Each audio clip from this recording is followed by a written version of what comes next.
സുഹൃത്തുക്കളെ, ബഹുമാന്യരെ,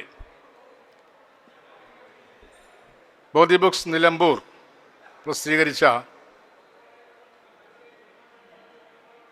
ഭയം ഒരു രാജ്യമാകുന്നിടം എന്ന കവിതാ സമാഹാരത്തിൻ്റെ ചർച്ചയാണ് ഈ വേദിയിൽ നടക്കാൻ പോകുന്നത്. NN സുരേന്ദ്രൻ, ഞാൻ തന്നെയാണ് NN സുരേന്ദ്രൻ. എൻ്റെ കവിതകളുടെ ഒരു തിരഞ്ഞെടുത്ത കവിതകളുടെ സമാഹാരമാണിത്. 10 കവിതാ സമാഹാരങ്ങൾ പ്രസിദ്ധീകരിച്ചു. അതിനുശേഷം തിരഞ്ഞെടുത്ത കവിതകളാണ്. ഇതിൽ 285 കവിതകളും 70 ബാലകവിതകളും. എൻ്റെ കവിതയെ സംബന്ധിച്ച് കേരളത്തിലെ എഴുത്തുകാർ, നിരൂപകർ നടത്തിയിട്ടുള്ള പഠനങ്ങളുടെയും 25ഓളം പഠനങ്ങളും ചേർത്ത് ഒരു അഭിമുഖവും ചേർന്നുള്ള ഒരു പുസ്തകമാണിത്. അതിൻ്റെ ചർച്ച, അതിൻ്റെ പ്രകാശനം കഴിഞ്ഞ സെപ്റ്റംബറിൽ നിലമ്പൂർ അടുത്തുള്ള എൻ്റെ സ്ഥലത്താണ് നടന്നത്. സാഹിത്യോത്സവം, BLF ഒരു 1 ഡേ സാഹിത്യോത്സവം സംഘടിപ്പിച്ചുകൊണ്ട് അതിൻ്റെ ഭാഗമായി ആണ് പുസ്തക പ്രകാശനം നടന്നത്. ആ പുസ്തകത്തെക്കുറിച്ചുള്ള ചർച്ചയാണ് ഇവിടെ ആരംഭിക്കുന്നത്. ഇവിടെ വേദിയിൽ എത്തിയ ചർച്ച തുടക്കം കുറിക്കുന്ന, ഉദ്ഘാടനം ചെയ്യുന്ന ബഹുമാനായ ശ്രീ VK മധുസാർ തിരുവനന്തപുരത്തുകാർക്ക് പരിചയമുള്ള വ്യക്തിത്വമാണ്. ഇപ്പോൾ സ്റ്റേറ്റ് ലൈബ്രറി കൗൺസിലിൻ്റെ സെക്രട്ടറിയാണ്, എഴുത്തുകാരനാണ്. കൂടുതൽ പരിചയപ്പെടുത്തലിലേക്ക് ഞാൻ നീങ്ങുന്നില്ല. അദ്ദേഹത്തിൻ്റെ വാക്കുകൾ നിങ്ങൾക്ക് ശ്രവിക്കാം. മറ്റൊരാൾ ബിനു ജനാർദ്ദനാണ്. അദ്ദേഹം തിരുവനന്തപുരത്ത് തന്നെയുള്ള CDAC എന്ന സ്ഥാപനത്തിലെ സയൻറ്റിസ്റ്റാണ്, കവിയാണ്, എഴുത്തുകാരനാണ്.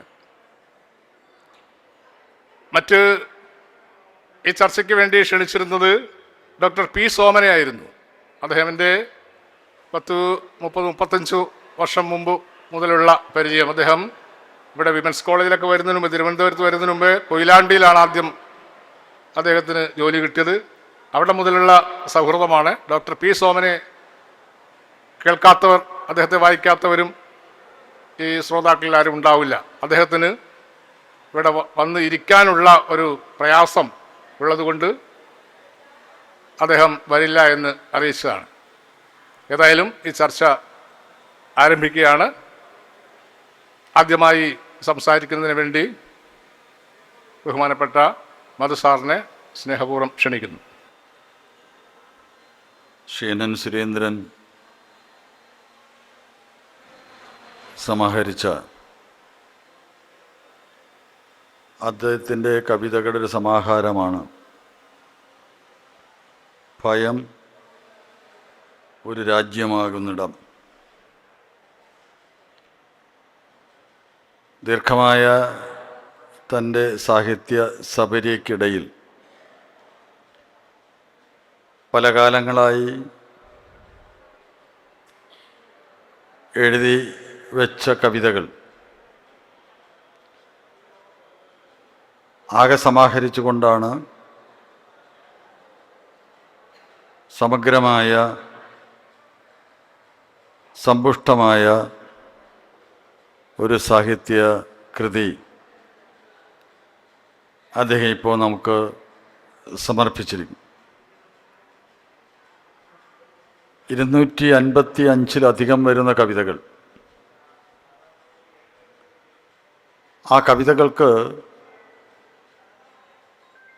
ഉള്ളൊരു പ്രത്യേകത, ഓരോ കവിതയും അതാത് കാലത്തിൻ്റെ അടയാളപ്പെടുത്തലുകളാണ് എന്നുള്ളതാണ് ആ കവിതയുടെ പ്രത്യേകത. ആമുഖക്കുറിപ്പിൽ തന്നെ കവി രേഖപ്പെടുത്തി വെക്കുന്നത് പോലെ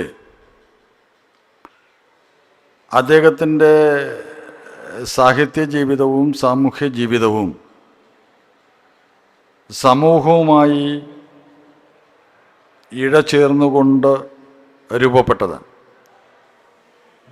സമൂഹത്തിൽ നിന്ന് മാറി നിന്നുകൊണ്ട് അല്ലെങ്കിൽ സാമൂഹ്യ വീക്ഷണങ്ങളിൽ നിന്ന് മാറി സഞ്ചരിച്ചുകൊണ്ട് ഒരു കാവ്യജീവിതം തനിക്കില്ല എന്ന് അദ്ദേഹം ആമുഖക്കുറിപ്പിൽ സൂചിപ്പിക്കുന്നുണ്ട്. ഇതുവരെ അദ്ദേഹം നടത്തിയ സാഹിത്യ രചന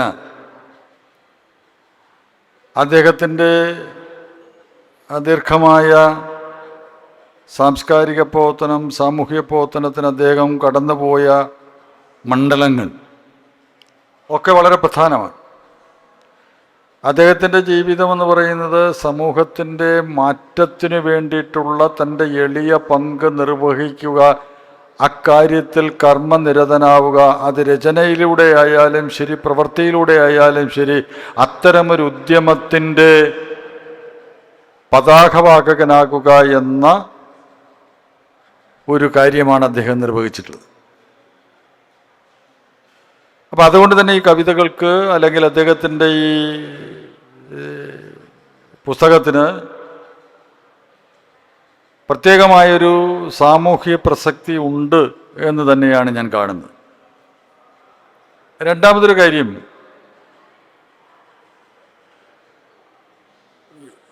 ഈ പുസ്തകത്തിൻ്റെ തലക്കെട്ട്, പുസ്തകത്തിൻ്റെ പേര്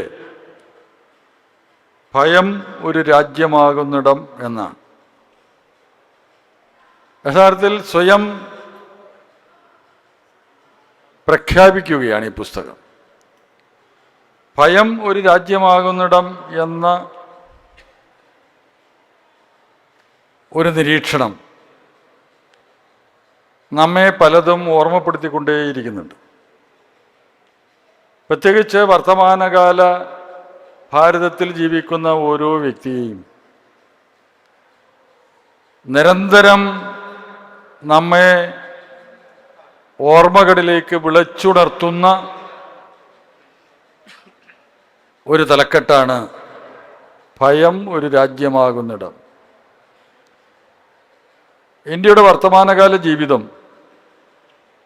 എങ്ങനെയാണ് സാഹിത്യകാരന്മാർ, കവികൾ, കലാകാരന്മാർ ഒക്കെ നോക്കിക്കാണുന്നത് എന്ന് നമുക്കറിയാം. അത് ഒരുപക്ഷെ ഇന്ത്യയുടെ സാംസ്കാരിക പാരമ്പര്യത്തിനോ കലാപാരമ്പര്യത്തിനോ നിരക്കാത്ത പുതിയ പുതിയ ആശങ്കകൾ നമ്മുടെ ചിന്തയുടെ ആകാശങ്ങളിൽ ഇങ്ങനെ ഉയർന്നു വരുന്നൊരു കാലം കൂടിയാണ് ഈ കാലം.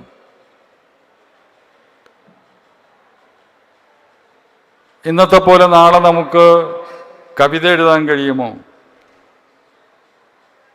നാടകം അവതരിപ്പിക്കാൻ കഴിയുമോ? പുസ്തകം വായിക്കാൻ കഴിയുമോ? സിനിമ കാണാൻ കഴിയുമോ? എന്നൊക്കെ നമ്മൾ ഓരോരുത്തരും ഭയപ്പെട്ടുകൊണ്ടേയിരിക്കുന്നുണ്ട്. പ്രത്യേകിച്ച്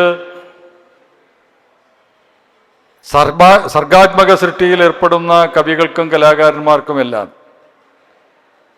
ഇതൊരു ഭീതിയായിട്ട് അവരുടെ സാഹിത്യ ജീവിതത്തിലും സാമൂഹ്യ ജീവിതത്തിലും ചിന്തയിലുമെല്ലാം കടന്നു വരുന്നുണ്ട്. അത്തരമൊരവസ്ഥയെ ഒരു എഴുത്തുകാരൻ്റെ ഭാഗത്ത് നിന്നുകൊണ്ട് ശക്തിയായി അതിനോട് പ്രതികരിക്കുകയും സ്വയം പ്രതിരോധത്തിൻ്റെ കവചം തീർക്കുകയും ചെയ്യുന്ന ഒരു ചിന്താശകലമാണ് അദ്ദേഹത്തിൻ്റെ ഈ സാഹിത്യ സൃഷ്ടി എന്ന് പറയാതിരിക്കാൻ നിവൃത്തി. മുഴുവൻ കവിതകളും ഞാൻ വായിച്ചിട്ടില്ല, അതുകൊണ്ട് ഓരോ കവിതയെക്കുറിച്ചും അങ്ങനെ എനിക്ക് അഭിപ്രായം പറയാൻ സാധിക്കില്ല. പക്ഷേ ഈ കവിതകളുടെ ആകത്തുക എന്ന് പറയുന്നത് അത് സംബന്ധിച്ച് ആമുഖക്കുറിപ്പിലും അതുപോലെ തന്നെ അതിൻ്റെ തലക്കെട്ടിലും അദ്ദേഹത്തിൻ്റെ സാഹിത്യ ജീവിതത്തിലുമെല്ലാം വളരെ മനോഹരമായി നെഴലിച്ച് നിൽക്കുന്നുണ്ട് എന്നുള്ളത് കൊണ്ട് ഈ സാഹിത്യ കൃതിയെയും അതിൻ്റെ എഴുത്തുകാരനെയും മലയാളം ഏറ്റെടുക്കും, മലയാളത്തിലെ വായനക്കാർ ഏറ്റെടുക്കും എന്ന് തന്നെയാണ് ഞാൻ കരുതുന്നത്. ഞാൻ നേരത്തെ പറഞ്ഞ പോലെ ഓരോ കവിതയും ഓരോ കാലത്തിൻ്റെ അടയാളപ്പെടുത്തലുകളാണ്. കവിക്ക് കാലത്തോട് പറയാനുള്ളത്, സമൂഹത്തോട് സംവേദിക്കാനുള്ളത് അദ്ദേഹത്തിൻ്റെ കാവ്യസൃഷ്ടിയിൽ പ്രകടമായി വരിക എന്നത് സ്വാഭാവികമായും നടക്കുന്ന ഒരു പ്രക്രിയയാണ്. ആ അടിസ്ഥാനത്തിൽ ശ്രീ സുരേന്ദ്രൻ വളരെ ശ്രദ്ധേയമായ ഒരു സാഹിത്യ സംഭാവനയാണ് മലയാളത്തിന് നൽകിയിരിക്കുന്നത് എന്ന കാര്യമാണ് എനിക്ക് സൂചിപ്പിക്കാനുള്ളത്. അദ്ദേഹം എഴുത്തുകാരൻ മാത്രമല്ല, വായനക്കാരൻ മാത്രമല്ല, അദ്ദേഹം ഒരു സാംസ്കാരിക പ്രവർത്തകനാണ്, അധ്യാപകനാണ്, മറ്റ് സാമൂഹിക മണ്ഡലങ്ങളിൽ വലിയ സേവന തൽപരനായ വ്യക്തിത്വമാണ് അദ്ദേഹത്തിൻ്റേത്. അതുപോലെ തന്നെ അദ്ദേഹം ഒരു പുസ്തക പ്രസാധകനും കൂടിയാണ്. അത് അദ്ദേഹത്തിന് സ്വന്തമായ ഒരു പുസ്തക ഒരു പബ്ലിഷിംഗ് കമ്പനിയുണ്ട്. അതിൽ അദ്ദേഹം വലിയ മികച്ച ലാഭമൊന്നും പ്രതീക്ഷിച്ചിട്ടൊന്നുമല്ല, അത് തൻ്റെ ഒരു സേവനമെന്നുള്ള രൂപത്തിലാണ് അദ്ദേഹം അത് നടത്തിക്കൊണ്ടിരിക്കുന്നത് എന്നെനിക്ക് നേരിട്ടറിയാവുന്നൊരു കാര്യമാണ്. ആ അടിസ്ഥാനത്തിലൊക്കെ തികച്ചും നമുക്ക് ലഭ്യമായിരിക്കുന്ന അദ്ദേഹത്തിൻ്റെ രചനകളെയും അദ്ദേഹത്തിൻ്റെ കർമ്മോത്സുകമായ ജീവിതത്തെയുമെല്ലാം നമുക്ക് നമ്മുടെ സാംസ്കാരിക കേരളത്തിനൊരു മുതൽക്കെട്ടാവട്ടെ എന്ന് മാത്രം ഈ സന്ദർഭത്തിൽ സൂചിപ്പിച്ചുകൊണ്ട് ദീർഘമായി മറ്റു കാര്യങ്ങളിലേക്കൊന്നും കടന്നു പോകാതെ ഈ പുസ്തക ചർച്ച തുടങ്ങി വയ്ക്കുന്നു. നന്ദി, നമസ്കാരം. പുസ്തക ചർച്ചയിൽ ശ്രീ എ സജികുമാർ കൂടി പങ്കെടുക്കുന്നതാണ്. അടുത്തതായി ചർച്ചയിൽ പങ്കെടുത്ത് സംസാരിക്കുന്നത് ഞാൻ നേരത്തെ സൂചിപ്പിച്ച എൻ്റെ സുഹൃത്ത് ബിനു ജനാർദ്ദനാണ്. ഇദ്ദേഹം ഞാൻ നേരത്തെ പറഞ്ഞ വിശേഷണങ്ങൾക്ക് ഉപരി ഞാൻ ഇഷ്ടപ്പെടുന്ന ഒരു വിശേഷണമുണ്ട്, എൻ്റെ നല്ലൊരു വായനക്കാരനാണ്. അത് യാദൃച്ഛികമായിട്ട് എൻ്റെ കവിത വായിച്ച് ഞാനൊരിക്കൽ ഒരു 10 വർഷത്തിന് മുമ്പ് തിരുവനന്തപുരത്ത് സെക്രട്ടേറിയറ്റിൽ ഒരു ആവശ്യത്തിന് വന്ന് ട്രെയിനിൽ യാത്ര ചെയ്തപ്പോൾ എൻ്റെ ഒരു ചെരുപ്പ് മാറിപ്പോയി. ഞാൻ രണ്ട് വ്യത്യസ്ത ചെരുപ്പ് വിട്ടാണ് സെക്രട്ടേറിയറ്റിലേക്ക് പോയതും തിരിച്ച് ചെരുപ്പ് കടയിൽ കയറി ചെരുപ്പ് വാങ്ങിക്കൊണ്ടിരിക്കുമ്പോൾ എൻ്റെ പുറത്ത് തട്ടി അദ്ദേഹം ചോദിച്ചു, കവിത കത്തുന്നിടം എഴുതിയ മാഷല്ലേ എന്ന്. പേരൊന്നും ഓർമ്മ കിട്ടിയില്ല എന്നാണ് ഞാൻ മനസ്സിലാക്കുന്നത്. കവിത കത്തുന്നിടം എന്ന പുസ്തകം എഴുതിയ ആളല്ലേ എന്ന് ചോദിച്ചു. അതെ എന്ന് പറഞ്ഞ് ഞങ്ങൾ അങ്ങനെ പരിചയപ്പെട്ട് സംസാരിച്ച് ആ സൗഹൃദം തുടരുകയാണ്. അപ്പോൾ മറ്റ് വിശേഷണങ്ങൾക്കുപരി എൻ്റെ നല്ലൊരു വായനക്കാരൻ, നിരന്തരം വായനയെക്കുറിച്ചും എഴുത്തിനെക്കുറിച്ചും ചർച്ച ചെയ്യുന്ന ഒരു സുഹൃത്താണ്. അദ്ദേഹത്തെ സ്നേഹപൂർവ്വം ചർച്ചയിൽ പങ്കെടുക്കാൻ വേണ്ടി ക്ഷണിക്കുന്നു.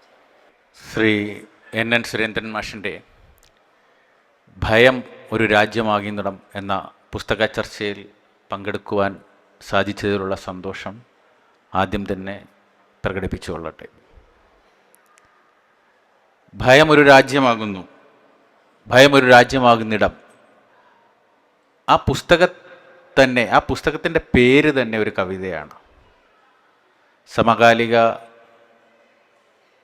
വർത്തമാനകാല രാഷ്ട്രീയത്തിലും വർത്തമാനകാലത്തിലെ പല പ്രശ്നങ്ങളെയും അദ്ദേഹം ഈ കവിതകളിൽ കൂടി നമ്മളിലേക്ക് കൊണ്ടെത്തിക്കുകയും ഒപ്പം തന്നെ അദ്ദേഹത്തിൻ്റെ കവിതകളിൽ കൂടി, പ്രതിഷേധാത്മകമായിട്ടുള്ള അദ്ദേഹത്തിൻ്റെ കവിതകളിൽ കൂടി, അദ്ദേഹത്തിൻ്റെ ക്ഷുഭിത കവിതകളിൽ കൂടി അത് അദ്ദേഹം പ്രകടമാക്കുകയും ചെയ്യുന്നു. ഭയം ഒരു രാജ്യമാകുന്നിടം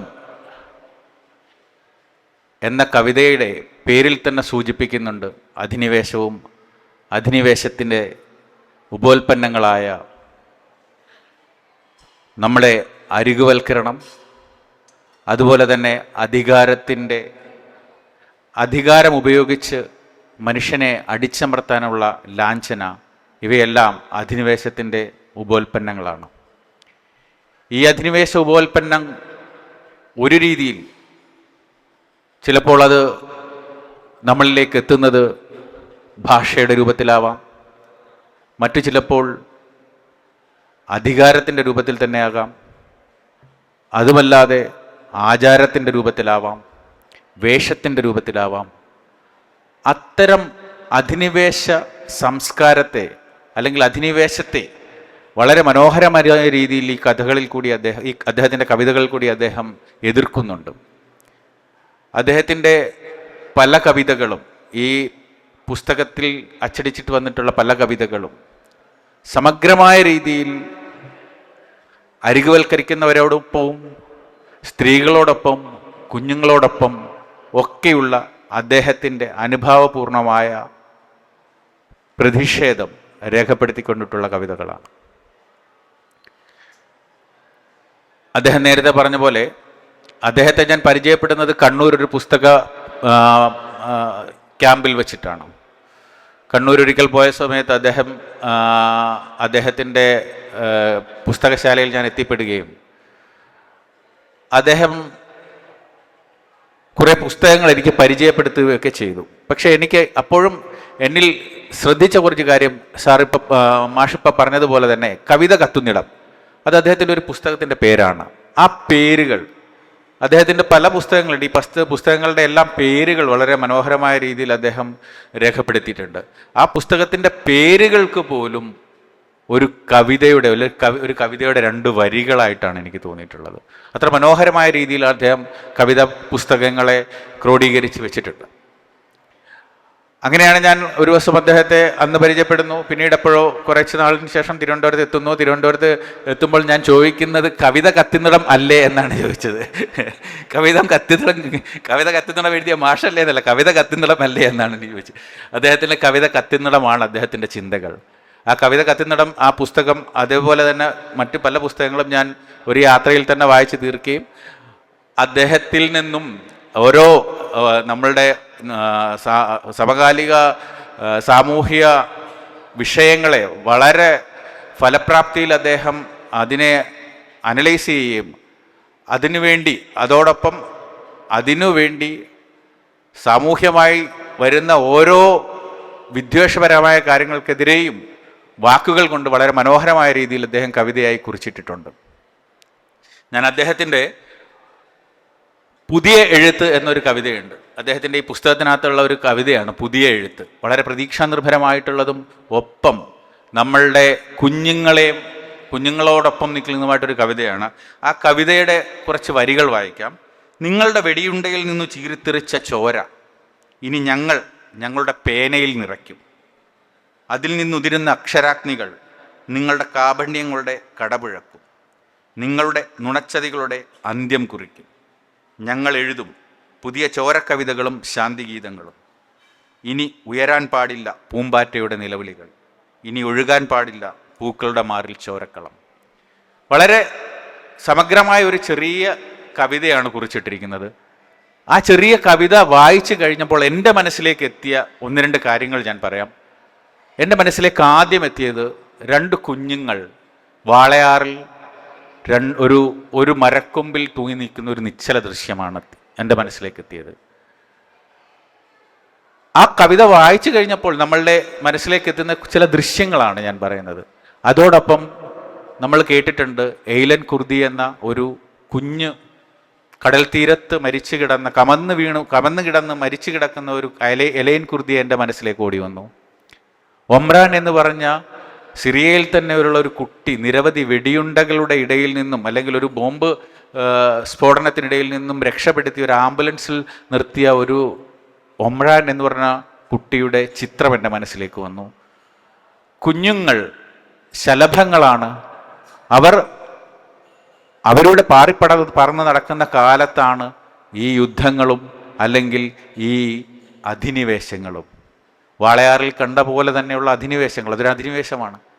കയ്യൂക്കുള്ളവൻ്റെ അധിനിവേശം, പണമുള്ളവൻ്റെ അധിനിവേശം, അത്തരം കാര്യങ്ങളാണ് എൻ്റെ മനസ്സിലേക്ക് ഈ ഒരു കവിത വായിച്ചു കഴിഞ്ഞപ്പോൾ ഉണ്ടായ എൻ്റെ മനസ്സിലേക്ക് വന്ന കുറച്ച് വിഷ്വലൈസേഷൻ. അതുപോലെ അദ്ദേഹത്തിന് കുറേ കവിതകളുണ്ട്.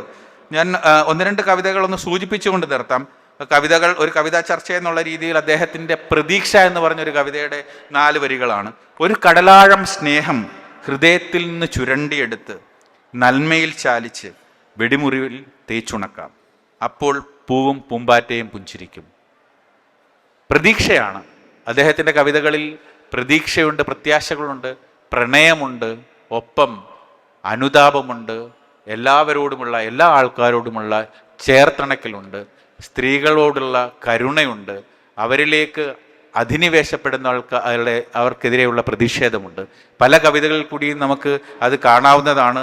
മറ്റൊരു കവിത, ഞാൻ രൂപാന്തരം എന്ന് പറഞ്ഞൊരു കവിതയുണ്ട്, വളരെ മനോഹരമായാണ്. മുത്തച്ഛൻ്റെ കയ്യിൽ കലപ്പയും കൂന്താലിത്തഴപ്പും ഉണ്ടായിരുന്നു, അച്ഛൻ്റെ കയ്യിലൊരു ത്രിവർണ്ണ കൊടിയും തലയിലൊരു ഖദർ തൊപ്പിയും. എൻ്റെ കയ്യിൽ പേനയും പുസ്തകവും മനസ്സിലൊരു ചെങ്കൊടിയും, മകൻ്റെ വിരലറ്റത്ത് ഒരു മൗസ് മാത്രം. ഇനിയും പേരക്കുട്ടിയുടെ എന്നിട്ട് എഴുതിയതിന് ശേഷം അദ്ദേഹം കുറേ കുത്തുകൾ ഇട്ടിരിക്കുകയാണ്. ആ പേരക്കുട്ടികളാണ് നമ്മളുടെ കാലത്തിലെ കുട്ടികൾ. അവരുടെ കയ്യിൽ ഒരു മൊബൈൽ ഫോണായിട്ടാണ് ലോകമെത്തിയിരിക്കുന്നത്. ഒരു ലോകത്തിൻ്റെ കാഴ്ചകളെ അത്ര മനോഹരമായിട്ട് വരച്ചിട്ടിരിക്കുകയാണ് ഒരു 4 വരികളിൽ. വളരെ ഏറ്റവും എല്ലാവർക്കും മനസ്സിലാകുന്ന രീതിയിലും ഒപ്പം നമ്മളുടെ വളരെ മനോഹരമായ രീതിയിലുള്ള എഴുത്തും. ഇതാണ് എനിക്ക് അദ്ദേഹത്തിൻ്റെ പല കവിതകളിൽ നിന്നും എനിക്ക് തോന്നിയിട്ടുള്ള അദ്ദേഹത്തിൻ്റെ കവിതകളുടെ ആഴങ്ങളെക്കുറിച്ച് മനസ്സിലാക്കിയിട്ടുള്ള കാര്യങ്ങൾ. മറ്റൊരു രീതിയിൽ പറഞ്ഞു കഴിഞ്ഞാൽ, അദ്ദേഹം ശ്രീ ഉദ്ഘാടക പ്രസംഗൻ പറഞ്ഞതുപോലെ തന്നെ അദ്ദേഹം ഒരു അധ്യാപകനായിരുന്നു. അദ്ദേഹത്തിൻ്റെ കാലത്ത്, പരിഷത്തിൻ്റെ കാലത്ത്, അദ്ദേഹം വളരെ ശാസ്ത്ര സാഹിത്യ പരിഷത്തിൻ്റെ വളരെ നല്ല പ്രവർത്തകനായിരുന്നു. പരിഷത്തിൻ്റെ കാലത്ത് അദ്ദേഹം വീടാന്തരം കയറി ഇറങ്ങി അദ്ദേഹം പരിഷത്തിൻ്റെ പുസ്തകങ്ങൾ വിറ്റിട്ടുണ്ട്. പക്ഷേ അദ്ദേഹത്തിൻ്റെ സ്വന്തം പുസ്തകങ്ങൾ, അദ്ദേഹം പുസ്തക പ്രസാദകൻ എന്നുള്ള രീതിയിൽ അദ്ദേഹത്തിൻ്റെ സ്വന്തം പുസ്തകങ്ങൾ അത് വിൽപ്പനയ്ക്ക് വെക്കുവാനോ അല്ലെങ്കിൽ അതിനെ ഒരു കച്ചവട മൂല്യമായിട്ടുള്ള രീതിയിൽ കൊണ്ടു നടക്കുവാനോ അദ്ദേഹത്തിന് സാധിക്കുന്നില്ല എന്നുള്ളതാണ് അദ്ദേഹത്തിൻ്റെ പ്രത്യേകത. അതാണ് അധ്യാപകൻ എന്നുള്ള രീതിയിലുള്ള ഒരു അധ്യാപകൻ്റെ പ്രത്യേകതയും. ഞാൻ കൂടുതലായിട്ടൊന്നും പറയുന്നില്ല. അദ്ദേഹത്തിൻ്റെ കവിതകൾ ഈ കാലത്തിന് അണച്ചു വെക്കാവുന്ന കവിതകളാണ്. ആ കവിതകളിൽ കൂടി നമ്മൾക്ക് പല ലോകങ്ങളും കാണാം. ആ ലോകങ്ങളെ നമ്മൾ മനോഹരമായി അദ്ദേഹത്തിൻ്റെ പുസ്തകത്തിൽ സന്നിവേശിപ്പിച്ചിട്ടുണ്ട്. അദ്ദേഹത്തിൻ്റെ പുസ്തകത്തിൽ സന്നിവേശിപ്പിച്ചിട്ടുള്ള ഈ കാലങ്ങളെ നമ്മളിലേക്ക് എത്താനായി എല്ലാവരും അദ്ദേഹത്തിൻ്റെ പുസ്തകങ്ങൾ വായിക്കുക എന്നുള്ളതാണ് എനിക്ക് പറയാനുള്ളത്. നന്ദി, നമസ്കാരം. അടുത്തത് സജീവ് കുമാർ സാറാണ്. ഞാൻ ഈ 2 മണിക്കൂറിന് മുമ്പേ ഞങ്ങളൊരു വേദി പങ്കിട്ട് അങ്ങനെ പരിചയപ്പെട്ട എൻ്റെ പുതിയ സുഹൃത്താണ്. സാറിനെ സംസാരിക്കാൻ വേണ്ടി.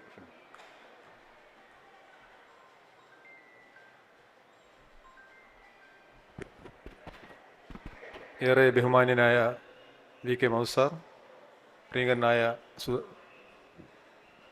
സുരേന്ദ്രൻ മാഷ്, ബിനു ജനാർദ്ദനൻ, പ്രിയപ്പെട്ടവരെ, ശരിക്കും ഒരു പകരക്കാരനാണ്.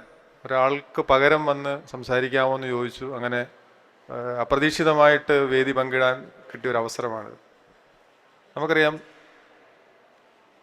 നമ്മുടെ വർത്തമാനകാല സമൂഹത്തെ, ഇന്ത്യൻ രാഷ്ട്രീയത്തെ, ഇന്ത്യൻ സാംസ്കാരിക അവസ്ഥയെയും ഈ ഒരു വാക്ക് ഭയം ഒരു രാജ്യമാകുന്നു എന്ന ഒരൊറ്റ ബിംബം കൊണ്ട്, അല്ലെങ്കിൽ ആ ഒരു ബിംബത്തിൽ ഒതുക്കി നിർത്തുക എന്ന് പറയുന്നത് ഏറ്റവും കാൽപ്പനികമായ, അല്ലെങ്കിൽ ഒരു കവിക്കും അല്ലെങ്കിൽ ഒരു എഴുത്തുകാരനും ഏറ്റവും കാൽപ്പനികമായി ചിന്തിക്കാൻ പറ്റുന്ന തരത്തിലാണ് അദ്ദേഹം ഈ ഒരു പേര് സജസ്റ്റ് ചെയ്യുന്നതെന്നുള്ളതാണ് എൻ്റെ ഒരു നിരീക്ഷണം. നമുക്കറിയാം, നമ്മുടെ വർത്തമാനകാല രാഷ്ട്രീയവും സാമൂഹികവുമായിട്ടുള്ള ആധുനിക സമൂഹത്തിൻ്റെ അവസ്ഥ സാംസ്കാരിക സ്ഥാപനങ്ങളെയും ഭരണഘടനാ സ്ഥാപനങ്ങളെയൊക്കെ സമൂഹത്തിന് എങ്ങനെയാകാൻ പാടില്ല എന്നുള്ള ഇതിൻ്റെ ചിത്രങ്ങളാക്കിക്കൊണ്ടിരിക്കുന്ന ഒരു കാലയളവാണ്. വർഗീയമായിട്ടും അധാർമികമായിട്ടുള്ള നിലപാടുകൾ കൊണ്ടും നമ്മുടെ ഭരണഘടനാ സ്ഥാപനങ്ങളും സാംസ്കാരിക സ്ഥാപനങ്ങളും ഒക്കെ ഒരു പ്രത്യേക വിഭാഗത്തിൻ്റെ കയ്യിൽ ഒതുങ്ങുന്ന ഒരു സാമൂഹ്യ അവസ്ഥയാണ്. ഈ അധിനിവേശത്തെക്കുറിച്ച് ഞാൻ ശരിക്കും പറഞ്ഞ പുസ്തകം നല്ലതുപോലെ വായിച്ചിട്ടില്ല, വളരെ ചുരുങ്ങിയ സമയമുണ്ടായുണ്ട്. അധിനിവേശത്തെക്കുറിച്ച് എഡ്വേർഡ് സയ്യിദ് എന്ന് പറയുന്ന ഒരു ലോകപ്രശസ്ത സാഹിത്യകാരൻ പറഞ്ഞിട്ടുണ്ട്, നിങ്ങളൊരു സമൂഹത്തെ അധപ്പതിപ്പിക്കണമെങ്കിൽ അല്ലെങ്കിൽ സമൂഹത്തെ ഇടിച്ചു താഴ്ത്തണമെങ്കിൽ നിങ്ങൾ അവരുടെ സാംസ്കാരിക സ്ഥാപനങ്ങളിൽ കയറി നിന്നാൽ മതി. അവിടെ സമയം അതിക്രമിച്ചിരിക്കുകയാണ്. അപ്പം ഈ അധിനിവേശത്തെക്കുറിച്ചും അല്ലെങ്കിൽ മനുഷ്യൻ്റെ നിസ്സഹായതയെക്കുറിച്ചും നിരർത്ഥകതയെക്കുറിച്ചും ഒക്കെ വളരെ വൈകാരികമായിട്ട് അതിവൈകാരികമായിട്ട് ഈ പുസ്തകത്തിൽ പറഞ്ഞു. ഞാൻ ഓടിച്ചു നോക്കിയതിൻ്റെ അടിസ്ഥാനത്തിൽ എനിക്ക് മനസ്സിലാകാൻ പറ്റുന്നത് വളരെ സങ്കീർണമായിട്ടുള്ള നിരവധി വിഷയങ്ങളെ, സമൂഹത്തെ കാർന്നു തിന്നുന്ന, സമൂഹത്തെ സ്വാധീനിക്കുന്ന, ബാധിക്കുന്ന നിരവധി വിഷയങ്ങളെക്കുറിച്ച് അദ്ദേഹം ഇതിനകത്ത് വളരെ വളരെ കൈയടക്കത്തോടു കൂടി, വളരെ തന്മയത്വത്തോടു കൂടി ഈ പുസ്തകത്തിൽ എഴുതി ചേർത്തിട്ടുണ്ട്. തീർച്ചയായിട്ടും ഇത് അദ്ദേഹത്തിൻ്റെ 11ാമത്തെ പുസ്തകമാണ്. തീർച്ചയായിട്ടും ഈ പുസ്തകങ്ങളിലെല്ലാം എനിക്ക് ആകെ ഈ വായിക്കാൻ അവസരം കിട്ടിയ ഒരു പുസ്തകമാണ്. അതും ഓടിച്ചു നോക്കി വായിച്ചതാണ്. അപ്പോൾ ഇത്തരം വിഷയങ്ങളെ വളരെ അവധാനതയോടുകൂടി, വളരെ സങ്കീർണമായ വിഷയങ്ങളെ വളരെ കൈയടക്കത്തോടു കൂടി ഈ മാഷിനകത്ത് വളരെ പ്രതിപാദിച്ചിട്ടുണ്ട്. തീർച്ചയായിട്ടും നിങ്ങളെല്ലാം ഈ പുസ്തകം വായിക്കണം. നമ്മുടെ ഈ ഒരു അദ്ദേഹം ഒരു ബോധി പബ്ലിക്കേഷൻ്റെ ഉടമസ്ഥൻ കൂടിയാണ്. ആ പബ്ലിക്കേഷനും അല്ലെങ്കിൽ അതിൻ്റെ പ്രവർത്തകർക്കും വളരെ അഭിമാനിക്കാവുന്ന ഒരു ക്രിയേറ്റീവായിട്ടുള്ളൊരു വർക്കാണ്. തീർച്ചയായിട്ടും അദ്ദേഹത്തിന് എല്ലാവിധ ആശംസകളും നേരുന്നു. എല്ലാവർക്കും, ചർച്ചയിൽ പങ്കെടുത്തവർക്കും ശ്രോതാക്കൾക്കും എല്ലാവർക്കും നന്ദി. ഒറ്റ കാര്യം കൂടി, ഈ കവിത നിങ്ങൾക്ക് കേൾക്കാൻ കൂടി സൗകര്യം, വായനക്കാർക്ക് വായിക്കുകയും കേൾക്കുകയും കൂടി ചെയ്യുക. QR കോഡ് സ്കാൻ ചെയ്ത് കേൾക്കാൻ സൗകര്യം ഒരുക്കിയ ഒരു പുസ്തകമാണ്. മലയാളത്തിലെ ആദ്യത്തെ പുസ്തകമാണ്. അതിൻ്റെ 2 വരി മാത്രം ചൊല്ലി അവസാനിപ്പിക്കുകയാണ്. ഭയമൊരു രാജ്യമാകുന്നു എന്ന കവിതയുടെ ഭയത്തിൻ്റെ ചില്ലകൾ പൊട്ടിത്തളിർക്കുന്നു, ഭയത്തിൻ്റെ ചില്ലകൾ പൊട്ടിത്തളിർക്കുന്നു, ഭയമൊരു രാജ്യമായി പടർന്നു പന്തലിക്കുന്നു, ഭയമൊരു രാജ്യമായി പടർന്നു പന്തലിക്കുന്നു. നമസ്കാരം.